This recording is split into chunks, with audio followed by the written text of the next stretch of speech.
கர்த்தருடைய நாமத்துக்கு ஸ்தோத்திரம். நாம் வொர்ஷிப்பிலே தாவீது குறித்து நாம் கேட்டோம். ஏனென்றால் அவர் அவ்வளவாய் பாடுபட்டார். அவர் கோலியாத்தை ஜெயித்தார். அவர் சொல்லுகிறார், நான் ஒரு தெல்லுப்பூச்சி என்று சொல்லுகிறார். எவ்வளவாய் தன்னை தாழ்த்தி கீழே வந்து விட்டார். தேவனுடைய ஜனங்களுக்காக பக்தி வைராக்கியமாக இருந்தார். ஆனால் அவருடைய சரீரத்தினுடைய பாடுகளுக்கு வரும்போது நான் ஒரு தெல்லுப்பூச்சி என்று அவர் சொல்லிவிட்டார். அதுதான் உண்மையான ஒரு வாழ்க்கை. அதுதான் நம்மளுடைய வாழ்க்கையிலே தேவன் விரும்புகிறதும் அதுதான். இப்போ நம்மளுடைய சில காரியங்களுக்காய் போகும்.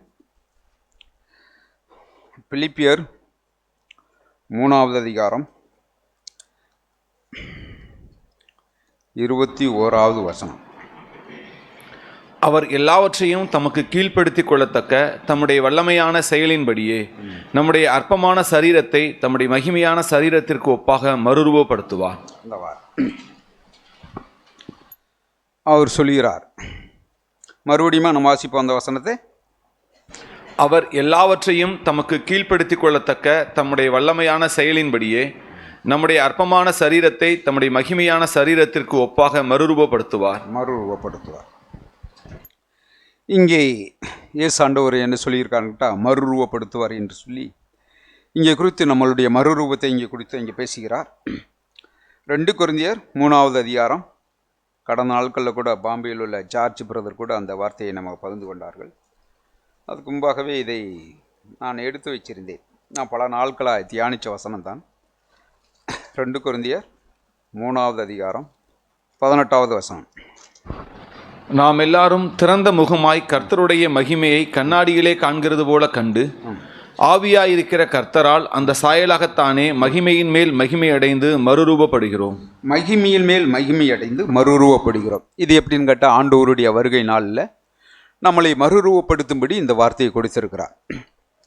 எப்படி இந்த உலகத்தில் ஐபிஎஸ் ஐஏஎஸ்லாம் படித்து ஒரு டாக்டர் அல்லது பெரிய ஒரு அதிகாரிகள் ஆகிறார்களோ, அவர்கள் எவ்வளவு கடினமான உழைப்பில் அதனுடைய பதவியை பிடிக்கிறார்களோ, அதே மாதிரி தான் 2 கொரிந்தியர் 4வது அதிகாரம் 16வது வசனம். ஆனபடியினாலே நாங்கள் சோர்ந்து போகிறதில்லை. எங்கள் புறம்பான மனுஷனானது அழிந்தும் உள்ளான மனுஷனானது நாளுக்கு நாள் புதிதாக்கப்படுகிறது. போதும். ஆனபடினாலே நாங்கள் சோர்ந்து போகிறதில்லை. எங்கள் புறமான மனுஷனானது அழிந்தும் உள்ளான மனுஷனானது நாளுக்கு நாள் புதிதாக்கப்படுகிறது. இங்கே ஒரு நாளுக்கு நாள், ஒவ்வொரு நாளும் நம்ம சபையில் வந்திருக்கிறோம், ஆண்டவருடைய வார்த்தையை நம்ம கேட்குறோம். ஆனால் இங்கே நம்ம நாளுக்கு நாள் இந்த பூமியில் இருக்கும்போதே அந்த நாளுக்கு நாள் நம்ம புதிதாக்கப்படும் பொழுது தான் அந்த மறுரூபத்தினுடைய சுதந்திரத்தை நாம் பெற்றுக்கொள்ள முடியும். அப்படித்தானே இந்த வசனம்.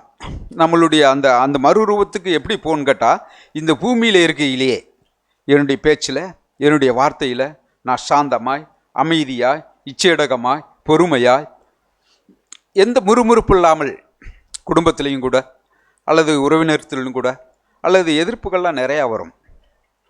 யார் இடத்துலையும் கேட்டால், நம்ம உறவினரிடத்தில் கூட வரும், நம்ம சொந்தத்தில் மூலியமாக கூட வரும்.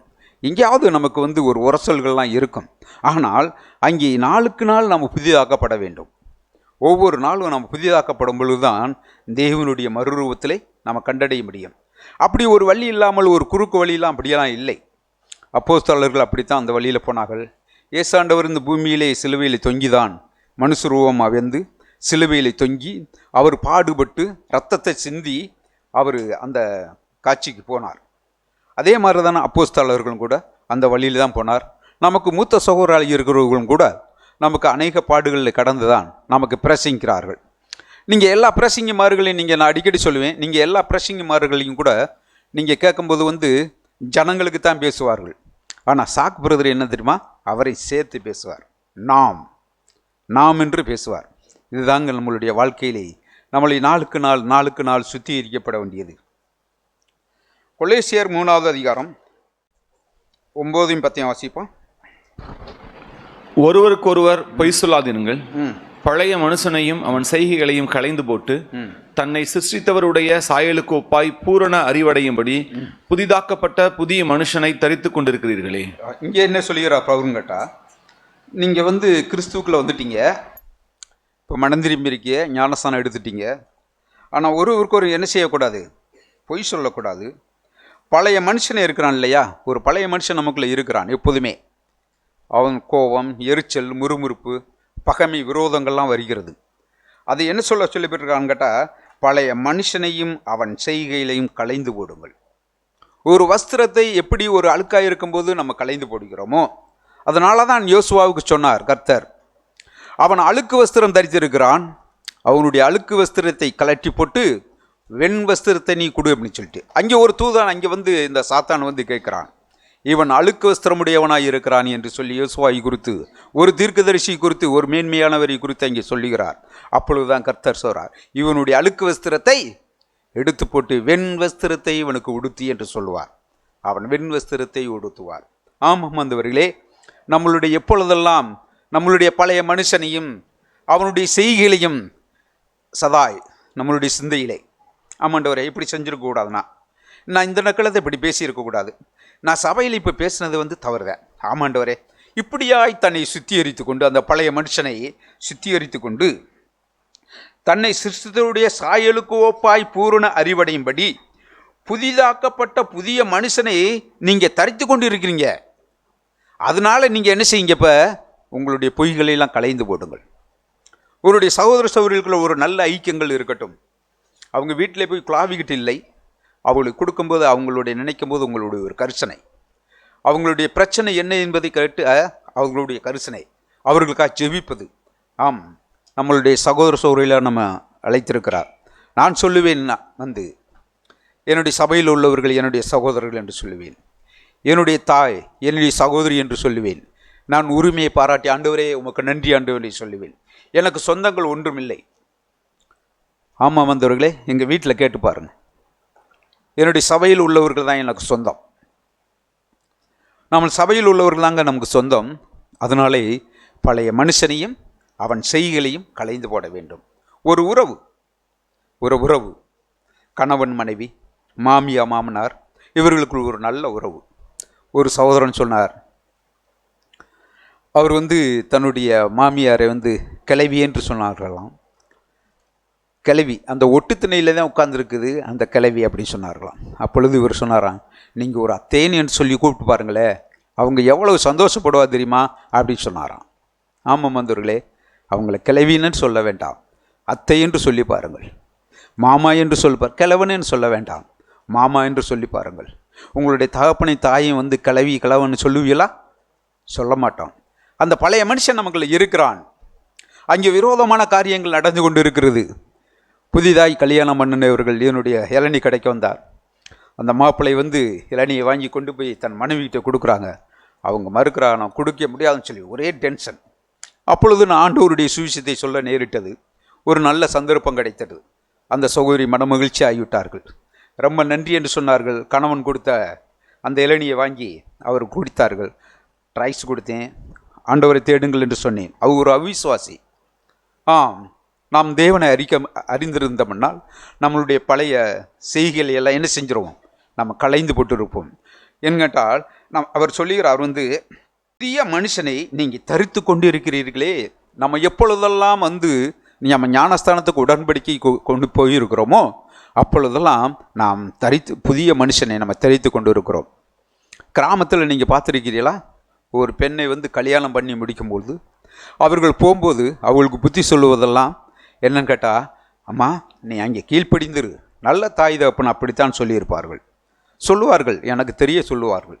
நீங்கள் அங்கே கீழ்ப்படிந்துருமா, நம்ம வீட்டில் வாழ்ந்தது போல் சொகுசான வாழ்க்கையெல்லாம் இருக்காது, அங்கே கொஞ்சம் முன்ன பின்னையெல்லாம் இருக்கும், அதை அனுசரித்து என்ன செஞ்சிரு, நீ வாழ்ந்துரு, அப்படி வாழ்ந்துட்டின்னா உன் வாழ்க்கை நல்லா இருக்கும் என்று சொல்லுவார்கள்.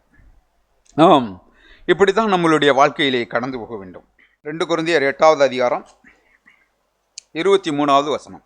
தீத்துவை குறித்து ஒருவன் விசாரித்தால் அவன் எனக்கு கூட்டாளியும் உங்களுக்காக என் உடன் வேலையாளுமாய் இருக்கிறான் என்றும், எங்கள் சகோதரரை குறித்து ஒருவன் விசாரித்தால் அவர்கள் சபைகளுடைய ஸ்தானாபதிகளும் கிறிஸ்துவுக்கு மகிமையுமாய் இருக்கிறார்கள் என்றும் அறிய கடவன்.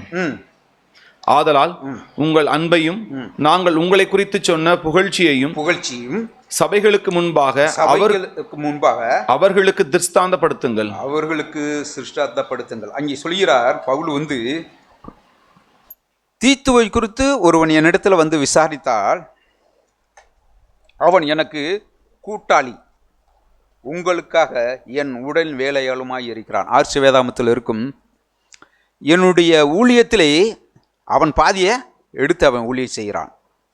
என்னுடைய ஊழியத்திலே அவர் சொல்கிறார், தீத்துவை குறித்து ஒருவன் விசாரித்தால் அவன் எனக்கு கூட்டாளியும் உங்களுக்காக என் உடன் வேலையாளுமாய் இருக்கிறான் என்று, எங்கள் சகோதரை குறித்து ஒருவன் விசாரித்தால் அவன் சபைக்கு ஸ்தானாதிபதியுமாய் இருக்கிறான். ஸ்தானாதிபதினா என்ன தெரியுமா?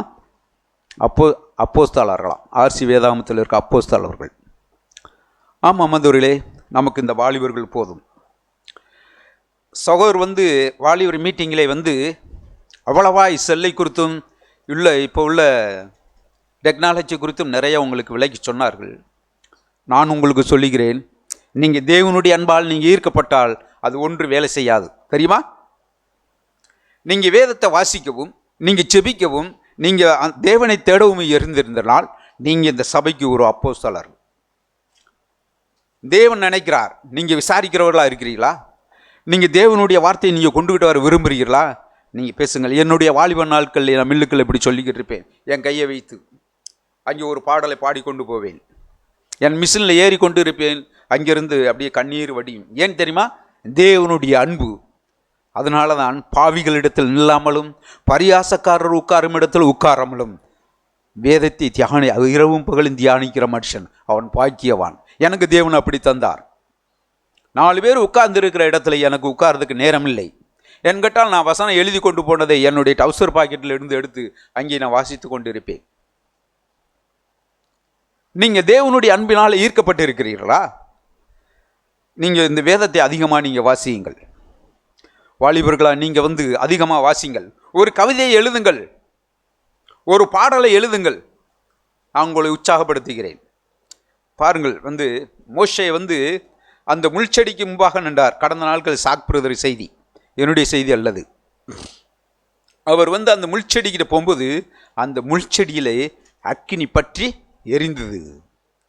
எரிந்து கொண்டு இருந்ததாம். ஏன் எல்லா செடிகளும் எரியாமல் அங்கே அந்த செடியில் இருந்திருக்கு? அது விசேஷத்தமாய் நினைத்திருக்கிறார்.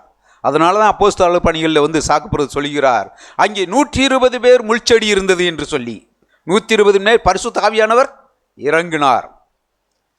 கேட்டிருக்கல செய்தியே? 120 மேலே மேலும் அவர்கள் முள்செடியாக இருந்தார்கள், நான் ஒன்றுமில்லை என்று சொல்லி இருந்தார்கள். அதனால அங்கே பரிசுத்த ஆவியானவர் நிரப்பப்பட்டார். நம்ம சபைக்கு நமக்கு போதும், ஒரு வாலிபர் போதும். நீங்கள் எந்திரிச்சு தூர தேசத்துக்கு நீங்கள் போக வேண்டியதாக இருந்துச்சு. அங்கே போய் வேதத்தை மட்டும் நாம் வாசித்து கொண்டு இருக்கிறோமா? இல்லை ஒரு சபைக்கு ஸ்தானாதிபதியாக இருக்க விரும்புகிறோமா? ஆமாண்டவரே, அது ஸ்தானாதிபதியாக இருக்கிறதும் ஒரு சபையை கட்டுவதும் தேவனுடைய கிருபை. ஆனால் நம்மளுடைய இருதயத்திலே, நம்மளுடைய சிந்தையிலே, ஆம் இந்த சபைக்கு நான் ஒருவன், இந்த நெக்கில் நான் ஒரு பில்டிங்கில் இந்த நெக்கில் நான் ஒரு தூணான் இருக்கிறேன் என்று சொல்லி அதை நாம் சிந்தித்து கொண்டு இருக்கிறோமா? ஆமாம் வாலிப சகோதரிகளே, ஏமி கார்மேகால இங்கே வந்தார்கள், தேவனுடைய ஊழியத்தை செய்யும்படி இங்கே வந்தார்கள். புக்குகளை வாசிங்கள். நம்மளுடைய லைப்ரரியில் நிறையா இப்போ யாரும் எடுக்கிறது இல்லைன்னு நினைக்கிறேன். முத்துக்குவியில் எத்தனை பேர் வாசித்திருக்கிறீர்கள்? நீங்கள் வாலிப சகோதரிகள் கிளியுண்ட திரை என்று சொல்லி ஒரு அம்மா எழுதியிருக்காங்க, அதை வாசிங்கள். நான் செரெக்ஸ் போட்டே வச்சிருக்கிறேன். நான் அந்த காலங்களில் புக்குகளெல்லாம் பைண்டிங் பண்ணி வச்சுருக்கேங்க. கல்யாணம் பண்ணுறதுக்கு முன்னாடியே அதை பைண்டிங் பண்ணி இரவும் பகலும் அதை நான் படித்திருக்கிறேன். யார் புக்கை வாசித்து கொண்டு இருக்கிறது? ஒரு அதிகாரம் வாய்ச்சா போதும், திருப்பி மூடி வைத்து விடுகிறோமா? புக்குகளை நீங்கள் வாசிக்கிறீங்களா? பரிசுத்தம் பிரதர்கிட்ட நான் உங்களுக்கு சொல்ல வட்டமா? அவர் பஸ்ஸில் ஏறின உடனே வாசிக்கிறதான், வைக்கவே மாட்டார்.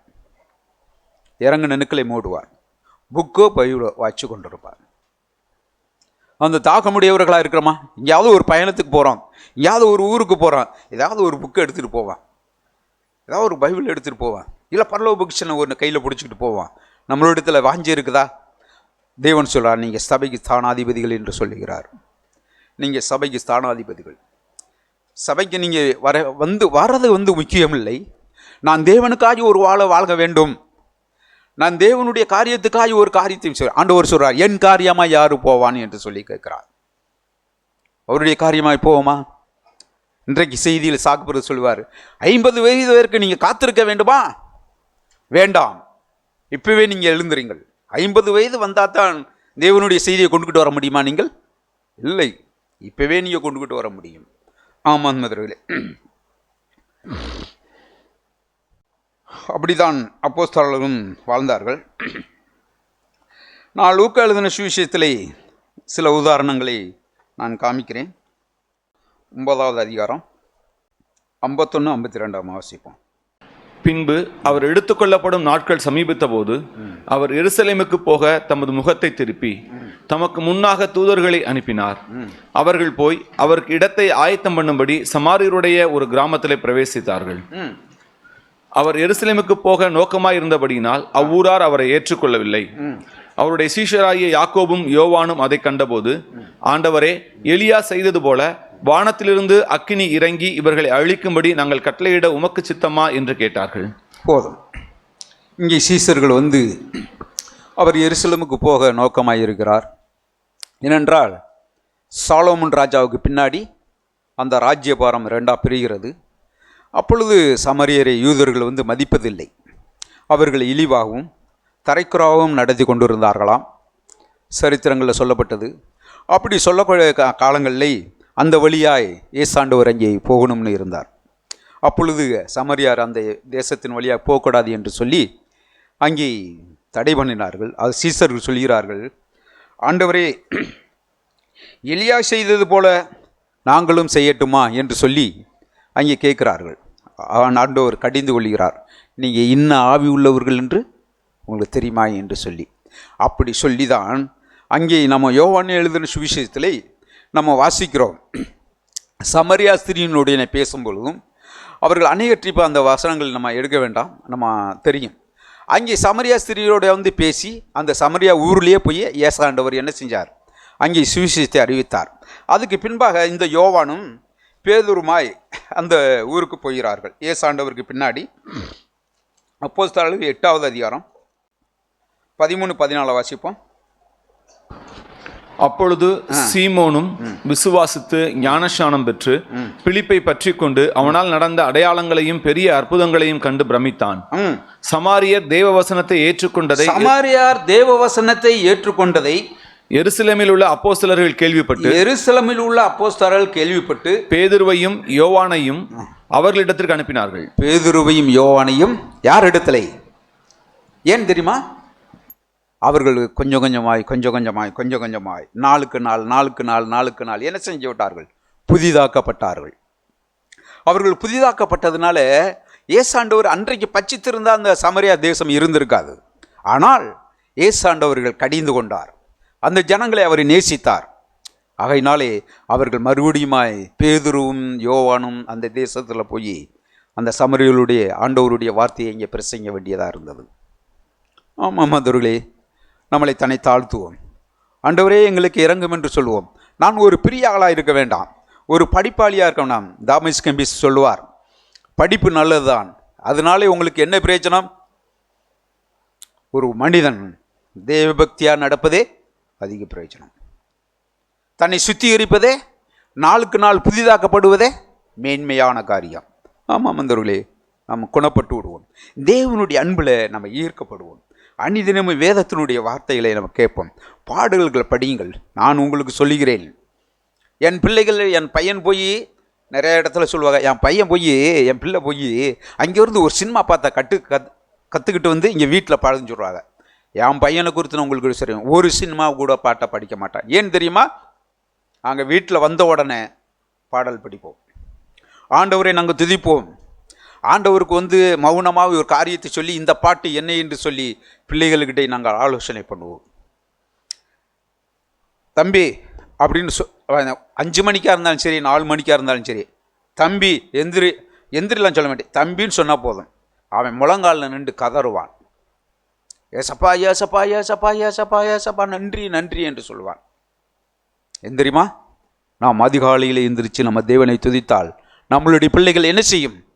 அங்கே துதித்து கொண்டிருக்கும். நம்மளை பார்க்குறாங்க நம்ம பிள்ளைகள் எப்படி இருக்காங்கன்ட்டு. நம்ம நாளுக்கு நாள் புதிதாக்கப்படுகிறோமா? கீழே விழுகலின்னு சொல்லவில்லை. கீழே விழுந்தாலும் பரிசுத்தம் சொன்னது போல, பூனை கழுவுனது போல நம்மை சுத்திகரித்து கொண்டு அங்கே ஒப்புரவாக்குதலின் காரியத்துக்கு நாம் போய்விட வேண்டும். இதுதான் தேவன் நாளுக்கு நாள் புதிதாக்கப்படுகிறது.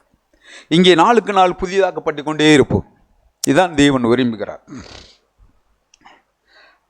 அங்கே சேவல் கூவுவதற்கு முன்னே பேதுரு அங்கே மறுதளித்தார். ஆனால் அவரை கட்டிப்படும் பொழுது அவர் அமைதியாக இருந்தார். அவர் முதல்ல மறுதளித்த ஒரு மனிதன் இவர் நாளுக்கு நாள் என்ன செய்விட்டார்? புதிதாக்கப்பட்டு விட்டார். நாம் அநேக ஆண்டுகளாக இருக்கிறோம். நம்மளுடைய குணாதிசயங்கள் ஏன் மாறவில்லை? நமக்கும் தேவனுக்கும் ஒரு நெருங்கிய உறவு இல்லை. சபைக்கு வந்தால் ஒரு தேவபக்தியை போல நம்ம பார்க்குறோம். ஆனால் வீட்டுக்கு போனால் நம்மளுடைய சுவாபங்கள் என்ன செய்யுது? அங்கே மேலோக்கி நிற்குது. நம்ம நாளுக்கு நாள் நம்மளை புதிதாக்கப்படுறதுக்கு முடியவில்லை. தேவனை சார்ந்து கொள்வோம். நம்ம ஒரு சின்ன காரியத்துக்கூட நம்ம தேவனை விட்டு நம்ம தூர போயிடுவோம். எபிரேயர் 12வது அதிகாரம். அந்த ஏசாவை போல கூட ஒரு சாதாரண காரியத்துக்கு கூட நம்ம தூர போயிடுவோம், விழுந்து போயிடுவோம். இன்னும் கேட்டால் நம்மளுடைய மாம்சம் அவ்வளவு பலகீனம் உள்ளது. நம்மளை கவலைப்படுத்துகிறது, உலகத்தை குறித்து சிந்திக்க வைக்கிறது, உலக மனுஷனோடு கம்பேர் பண்ணி நம்ம பார்க்க முடிகிறது. ஏன் சபையில் உள்ளவர்கள கூட என்ன செய்யுது? கம்பேர் பண்ணி பார்க்குறோம். இல்லை, அப்படி நம்ம பார்த்தோம் என்றால் நாம் நாளுக்கு நாள் புதிதாக்கப்பட முடியாது. எனக்கும் தேவனுக்குள்ள உறவு, அந்த உறவைத்தான் தேவன் மேன்மைப்படுத்துகிறார். எபிரேயரில் கூட ஏசா வந்து தன்னுடைய சேஷ்ட புத்திர பாகத்தை விற்று போட்டான். நம்ம வாசிப்போம் 12வது அதிகாரம் 16-17 வாசிப்போம். ஒருவனும் வேசிக்கல்லனாகவும் ஒருவேளை போஜனத்துக்காக தன் சேஷ்ட புத்திரபாகத்தை விற்று போட்ட ஏசாவை போல சீர்கெட்டவனாகவும் இராதபடிக்கும் எச்சரிக்கையாயிருங்கள். பாருங்கள், நம்மளுடைய தேவனுடைய அந்த மகிமையான காரியத்தை நாம் விற்று போட முடியும். எதனால விற்று போட முடியும்? இவனுடைய ஒரு வேலைக்காக, தன்னுடைய ஒரே ஒரு வேலைக்காக தன் சேஷ்ட புத்திர பாகத்தை இழந்தது மாதிரி அந்த மகிமையான காட்சியிலே அந்த பரலோகத்தினுடைய மேன்மையை வந்து நம்ம இழந்து போக முடியும். எதனால் தெரியுமா? நாம் நாளுக்கு நாள் புதிதாக்கப்படாததுனாலே. நம்மளுடைய பழைய மனுஷன் அப்படியே இருந்து கொண்டு இருக்கிறான். ஞானஸ்தானம் எடுத்து விட்டோம், ஜெபிக்கிறோம், அல்லையா சொல்கிறோம், ஒரு கூட்டத்திலே மனுஷர் கூட்டமாய் நம்ம வாழ்ந்து கொண்டு இருக்கிறோம். நமக்கும் தேவனுக்கு ஒரு தனிப்பட்ட உறவே இல்லை. நம்மளுடைய சேஷ்ட புத்திரப்பாக அந்த பரலோக ராஜ்யத்தை நாம் இழந்துருவோம். ஒரு தீர்க்கதரிசி இருந்தார். அந்த தீர்க்கதரிசி ஒரு வேளை சாப்பாட்டுக்கு தன் உயிரே இழந்தார். தெரியுமா? வேதத்திலே நம்ம வாசிப்போம். 1 ராஜாக்கள் 13வது அதிகாரம் 24 நம்ம வாசிப்போம். அவன் போன பிற்பாடு வழியிலே ஒரு சிங்கம் அவனுக்கு எதிர்பட்டு அவனை கொன்று போட்டது. அவன் பிரேதம் வழியிலே கிடந்தது, கழுதை அதன் அண்டையிலே நின்றது, சிங்கமும் பிரேத தண்டையிலே நின்றது. அது ஒன்றும் அதை சேதப்படுத்தவில்லை. 18 வாசிப்போம். அதற்கு அவன், உம்மை போல நானும் தீர்க்கதரிசிதான். அவன் அப்பம் புசித்து தண்ணீர் குடிக்க நீ அவனை திருப்பி உன் வீட்டுக்கு அழைத்து கொண்டு வா என்று ஒரு தூதன் கர்த்தருடைய வார்த்தையாக என்னோட சொன்னான் என்று அவனிடத்தில் பொய் சொன்னான். ஒரு மனுஷன் வருகிறான், அவன் ஒரு தீர்க்கதரிசி என்று சொல்லுகிறான். ஆனால் அவன் பொய் சொன்னான். அவன் பொய் சொல்லி 17 வாசிப்போம். அந்த தீர்க்கதரிசிக்கு தேவனை எப்படி அங்கே சொல்லி அனுப்புறான்னு பாருங்களேன். ஏனென்றால் நீ அப்பம் புசியாமலும் அங்கே தண்ணீர் குடியாமலும் நீ போன வழியாய் திரும்பி வராமலும் இரு என்று கர்த்தருடைய வார்த்தை எனக்கு உண்டாயிருக்கிறது என்றான். உண்டாயிருக்கு என்று சொல்லியும் அதை மறுப்பு தட்டாமல், அப்படித்தான் நம்ம உலகத்தில் வந்து உலக நண்பர்களோடு போய் விடுவோம். ஒரு நாளைக்கு சினிமாவுக்கு வாவே அப்படின்னு சொல்லுவார்கள். ஒரு நாளைக்கு என்ன வா, என்னோட சந்தோஷமாக இருக்கும்படி வா, ஒரு கல்யாணத்துக்கு போவான், ஜாலியாக இருந்துட்டு வருவோம்மா அப்படின்னு கூப்பிட்றாங்க. வாலிபர்களும் அறிக்கையிட்டார்கள். அப்படி கூப்பிடும் பொழுதெல்லாம் நான் மறுத்து விட்டேன் என்று சொன்னார்கள். அவர்கள்தான் தேவன் விரும்புகிறார். அவர்கள் நாளுக்கு நாள் சுத்திகரிக்கப்பட்டவர்கள். இந்த மனுஷனுக்கு தூதன் சொல்லியும் அதனுடைய காரியத்தை செய்தனால் ஒருவேளை சாப்பாட்டுக்காக தன்னுடைய உயிரே போய்விட்டது. ஆமாம் அந்தவர்களே, உயிரே போய்விட்டது. அதனாலே ஆண்டவரே எங்களை எரிச்சி நாங்கள் நாளுக்கு நாள், இதனுடைய தலைப்பு என்னன்னு கேட்டால், நாளுக்கு நாள் புதிதாக்கப்படுகிறது. நாளுக்கு நாள் புதிதாக்கப்படுகிறது. நம்ம ஒவ்வொரு நாளும் ஆண்டவரே நாங்கள் நாளுக்கு நாள் புதிதாக்கப்பட எங்களுக்கு உதவிச்சும் என்று சொல்லி கேட்போம். அவர் இயேசு ஆண்டவர் சொல்லுகிறார், யோவான் எழுதின சுவிசேஷம் 15வது அதிகாரம் 5வது வசனத்தை நம்ம வாசிப்போம். நானே திராட்சை செடி, நீங்கள் கொடிகள். ஒருவன் என்னிலும் நான் அவனிலும் நிலைத்திருந்தால் அவன் மிகுந்த கனிகளை கொடுப்பான். என்னை அல்லாமல் உங்களால் ஒன்றும் செய்யக்கூடாது. ஆண்டவர் சொல்லிவிட்டார், திட்டவட்டமாய் சொல்லிவிட்டார். நானே திராட்சை செடி, நீங்கள் கொடிகள். ஒருவன் என்னிலும் நான் அவளிலும் நிலைத்திருந்தால் அவன் மிகுந்த கனிகளை கொடுப்பான். என்னை அல்லாமல் என்ன செய்ய முடியாது? ஒன்று செய்ய முடியாது. இதுக்குத்தான் நம்ம அடிக்கடி நம்ம சபையில் கேட்குறோம், பரிசுத்த ஆவியானவரை நீங்கள் பெற்றுக்கொள்ளுங்க என்று சொல்லிட்டு தனிப்பட்ட விதமாய் கதறி கொண்டு வருங்கள். ஆண்டவரே எனக்கு பரிசுத்த ஆவி வேண்டும், என்னுடைய சிந்தை சுத்திகரிக்கப்படவில்லை, நான் ஆண்டவரே பழைய மனுஷனாகவே இருந்து கொண்டிருக்கிறேன், எனக்கு பரிசுத்த ஆவி எங்களுக்கு தாரும். அப்படி கேளுங்கள், ஆண்டவர் நம்மளை மேன்மைப்படுத்துவார், ஒரு புதிய மனுஷனாய் மாற்றி விடுவார், நம்மளுடைய நல்ல ஒரு வெண் வஸ்திரத்தை நமக்கு தெரிவிப்பார். இதுக்கு ஒரு பெரிய படிப்பாளிகள்லாம் நமக்கு தேவையில்லை. மீகா எழுதின புத்தகம் 5வது அதிகாரம் 2வது வசனத்தை வாசிப்போம். எப்பிராத்தா என்னப்பட்ட பெத்லகேமே, நீ யூதேயாவில் உள்ள ஆயிரங்களுக்குள்ளே சிறியதாயிருந்தும் இஸ்ரவேலை ஆளப்போகிறவர் உன்னிடத்திலிருந்து புறப்பட்டு என்னிடத்தில் வருவார். அவருடைய புறப்படுதல் அநாதி நாட்களாகிய பூர்வத்தினுடையது. பாருங்க, அங்கே பார்க்குறோம், ஆயிரங்களுக்குள்ளே சிறியதாய் இருந்தும் இஸ்ரவேலை ஆளப்போகிறவர் உன்னிடத்திலிருந்து புறப்பட்டு. ஆமாம், இந்த சிஎம்சியிலிருந்து தேவனுடைய ஊழியக்காரராக வாழ முடியும். ஆமாம் அந்தவர்களே, நம் மனம் திரும்பி விடுவோம். ஆண்டவர் நம்மளை நேசிக்கிறார், ஆண்டவர் நம்மளை நேசிக்கிறார். அதனால தான் நம்மளோடு தேவன் இடைபெறுகிறார். கடந்த நாட்களில் என்னோடு பேசினார். இது ரொம்ப நாளுக்கு முன்னாடி நான் தியானித்த வசனம்தான். அது நாளுக்கு நாள் புதிதாக்கப்படுகிறது, ஒவ்வொரு நாளும் புதிதாக்கப்படுகிறது. கஷ்டங்கள்லாம் இருக்கும். இப்படிதான் பவுலுக்கு ஒரு கஷ்டங்கள் வந்தது. அப்போஸ்தலர் 14 அதை மட்டும் வாசிச்சுட்டு நான் முடிக்கிறேன். 14வது அதிகாரம். அவர் எந்த வழியாய் அவர் போனாரோ அந்த வழிதான் தேவன் நமக்கும் நியமித்திருக்கிறார். 22வது வசனத்தை வாசிப்போம். அவர் அநேக உபத்திரியங்கள் வழியாக தேவனுடைய ராஜ்யத்தில் பிரவேசிக்க வேண்டியதாக இருக்குன்னு சொல்லுவார்ல, அதுக்கு மேற்பகுதியை நம்ம வாசிப்போம். சீசருடைய மனதை திடப்படுத்தி விசுவாசத்திலே நிலைத்திருக்கும்படி அவர்களுக்கு புத்தி சொல்லி, நாம் அநேக உபத்திரவங்களின் வழியாய் தேவனுடைய ராஜ்யத்தில் பிரவேசிக்க வேண்டும் என்று சொன்னார்கள். போதும், 19 நம்ம வாசிச்சு வரோம். பின்பு அந்தியோகியாவிலும் இக்கோனியாவிலும் இருந்து சில யூதர்கள் ஜனங்களுக்கு போதனை செய்து பவுலை கல்லறிந்து அவன் மரித்து போனான் என்று எண்ணி அவனை பட்டணத்துக்கு வெளியிலே இழுத்து கொண்டு போனார்கள். சீஷர்கள் அவனை சூழ்ந்து நிற்கையில் அவன் எழுந்து பட்டணத்திற்குள் பிரவேசித்தான். மறுநாளில் பர்னபாவுடனே கூட தெர்பைக்கு புறப்பட்டு போனான். அந்த பட்டணத்தில் அவர்கள் சுவிசேஷத்தை பிரசங்கித்து அநேகரை சீசராக்கின பின்பு லீஸ்திராவுக்கும் இக்கோனியாவுக்கும் அந்தியோகியாவுக்கும் திரும்பி சீசருடைய மனதை திடப்படுத்தி விசுவாசத்திலே நிலைத்திருக்கும்படி அவர்களுக்கு புத்தி சொல்லி, நாம் அநேக உபத்திரவங்களின் வழியாய் தேவனுடைய ராஜ்யத்தில் பிரவேசிக்க வேண்டும் என்று சொன்னார்கள். அந்த மகிமையான காரியங்களிலே நம்ம பிரவேசிக்கின்றதால் இவ்வளவு நம்ம பாடுகளை சைத்து தான் நாம் போக வேண்டும். இவ்வளவு பவுலுக்குள்ள பாடுகள் நமக்கு இல்லை. ஆனால் சின்ன சின்ன காரியங்கள் நமக்கு வரும் பொழுது அதை சைத்து, உபத்திரியங்களை சைத்து தேவனுடைய ராஜ்யத்தில் பிரவேசிக்க வேண்டும் என்பதுதான் இதனுடைய வார்த்தைகள். தேவன் மட்டுமாய் என்னை நடத்தின தேவனுக்கு நன்றி செலுத்துகிறேன். நாம் நாளுக்கு நாள் புதிதாக்கப்பட வேண்டும். ஆமென். தேவன் தந்த நல்ல வார்த்தைகளுக்காக நன்றி. நம்ம எல்லாருக்குமே ஒரு விஷயம், நம்ம சபையில் அதிகமாய் நாம் கேட்டு கேட்டு பழகின விஷயம், இந்த வாழ்க்கையெல்லாம் பரிசுத்த ஆவியானவரால் மாத்திரமே. அது நமக்கு தெரியும். நாம் அதிகமாய் நாம் அதை கேட்கிறோம். ஆகிலும் பரிசுத்த ஆவியை பெறுகிறதிலே நம்மளுடைய நாட்டம். அதற்கு முன்பதாக நான் இந்த வசனத்தை படித்துவிட்டு நாம் அங்கே போவோம். கொலோசையர் பிரதர் நிறையா பகுதிகள் எடுத்தாங்க இது புதிதாகிறதுல. கொலோசையர் 3வது அதிகாரம் 10வது வசனத்திலிருந்து 14 வரை. தன்னை சிருஷ்டித்தவருடைய சாயலுக்கு ஒப்பாய் பூரண அறிவடையும்படி புதிதாக்கப்பட்ட புதிய மனுஷனை தரித்து கொண்டிருக்கிறீர்களே. அதிலே கிரேக்கன் என்றும் யூதன் என்றும் இல்லை, விருத்த சேதனம் உள்ளவன் என்றும் விருத்த சேதனம் இல்லாதவன் என்றும் இல்லை, புறஜாதியான் என்றும் புறதேசத்தான் என்றும் இல்லை, அடிமை என்றும் சுயாதீனன் என்றும் இல்லை, கிறிஸ்துவே எல்லாரிலும் எல்லாமுமாய் இருக்கிறார்.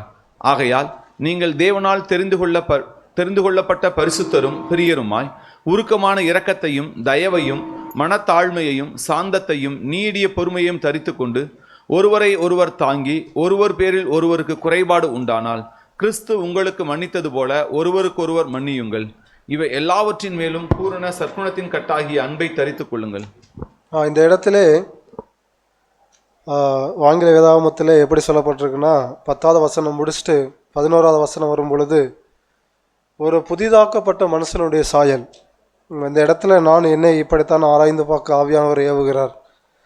இந்த 11ஆம் வசனத்திலிருந்து 14ஆம் வசனத்துக்குள்ள என்னுடைய ஒருவேளை நான் புதிதாக்கப்பட்ட மனுஷன் என்று நினைத்து கொண்டிருந்தால், நான் ஃபஸ்ட்டு நான் நம்மளுடைய பாஷையில் நான் ஜாதி பார்க்காம இருக்கிறேனா, நான் படிப்பு பார்க்காம இருக்கிறேனா,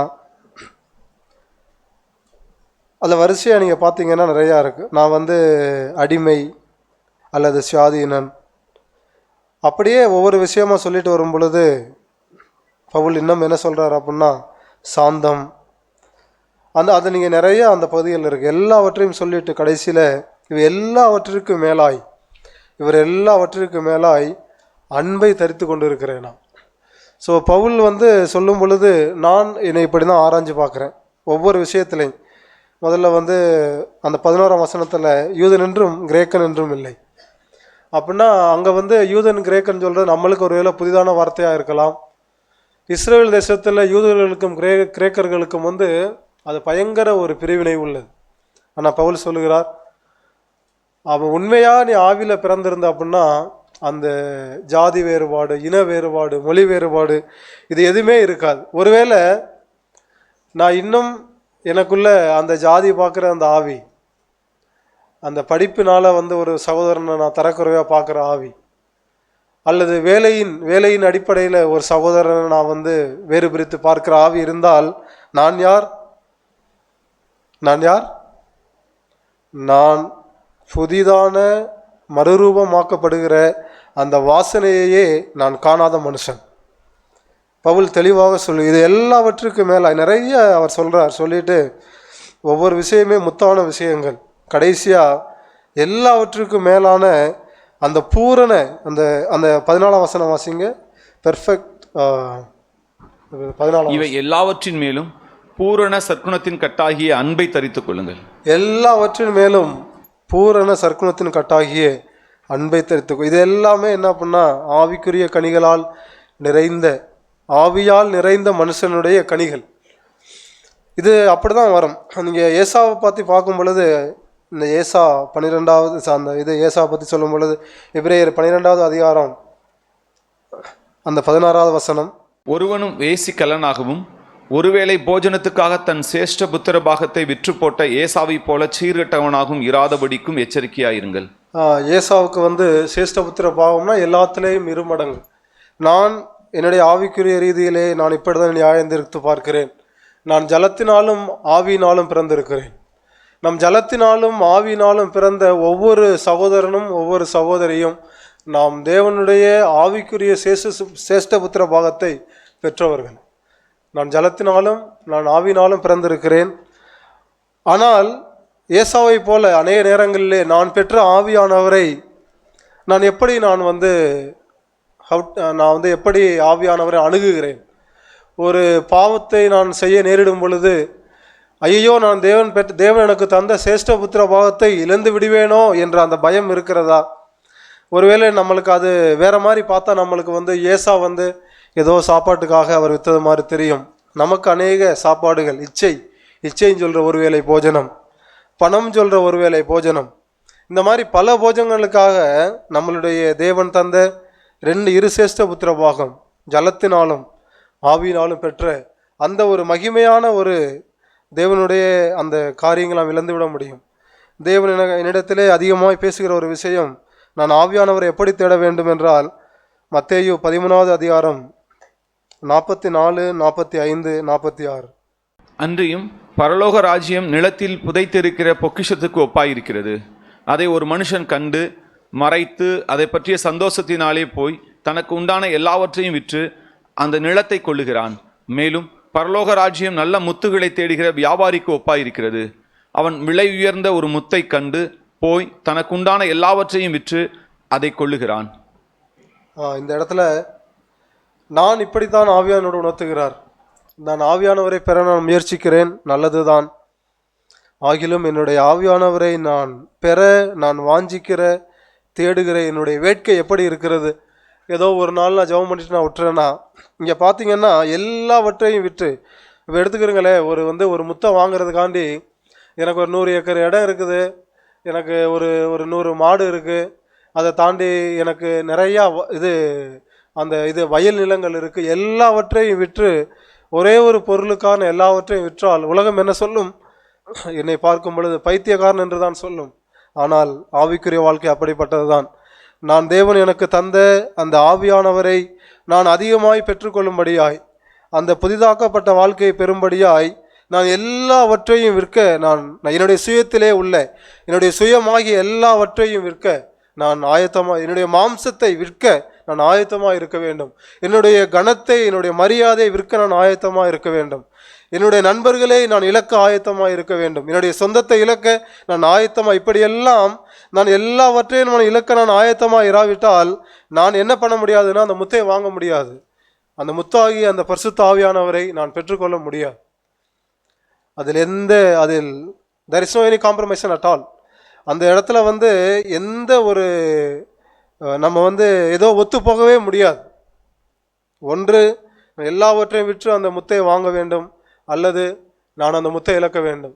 என்னுடைய சுயம், என்னுடைய நான் விரும்புகிறேன் இந்த உலக அந்தஸ்து, ஆஸ்தி, கனம், மகிமை, வேலை எல்லாவற்றிலும் என்னுடைய மாம்சத்தின் இச்சை, இதையெல்லாம் நான் இழக்க விரும்பவில்லை என்றால் அந்த ஒவ்வொரு நாளும் புதிதாக்கப்படுகிற அந்த பரிசுத்த ஆவியானவரை கண்டிப்பாக பெற்றுக்கொள்ளவே முடியாது. தேவனை அதிகமாக எச்சரிக்கிறார். அநேக நேரங்களிலே நான் பரிசுத்த ஆவியானவருக்காக ஒரு சில நேரத்தில் நான் இன்னும் ஒரு சில விஷயங்களிலே நான் ஜெபிக்கும் பொழுது தேவனிடத்தில் கேட்கிற கேள்வி, இந்த வசனத்தை மேற்கோள் காட்டி தேவனிடத்தில் பேசுகிறார். என்னுடைய தேடுதல் எப்படி இருக்கிறது? உலக காரியங்களை வைத்துக்கொண்டே பரிசுத்த ஆவியானவர் வேண்டும் என்று சொல்லுகிறேனா? எல்லாவற்றையும் நான் குப்பையும் நஷ்டமுமாக என்ன தயாராக இருக்கிறேனா? நான் என்னை ஆராய்ந்து பார்க்கிறேன். நான் அப்படிப்பட்ட ஒரு வேட்கைக்குள்ளாய், அப்படிப்பட்ட ஒரு தீராத வாஞ்சைக்குள்ளாய் நான் வந்தால் ஒழிய பரிசுத்த ஆவியானவரை நான் பெற்று அந்த அப்போஸ்தலனாகிய பவுல் அந்த கொலோசியரிலே சொல்லப்பட்ட அந்த ஒரு அன்பினால், அந்த பூரண கட்டாகிய அந்த அன்பை நான் பெற்று தேவனுக்கு பிரியமாக நான் வாழவே முடியாது. எனவே தேவன் உற்சாகப்படுத்துறதெல்லாம் நம் ஆவியானவரை பெற்றுக்கொள்ளும்படி தேவன் அப்படிப்பட்ட கிருபை நமக்கு தருவாராக. ஆமென்.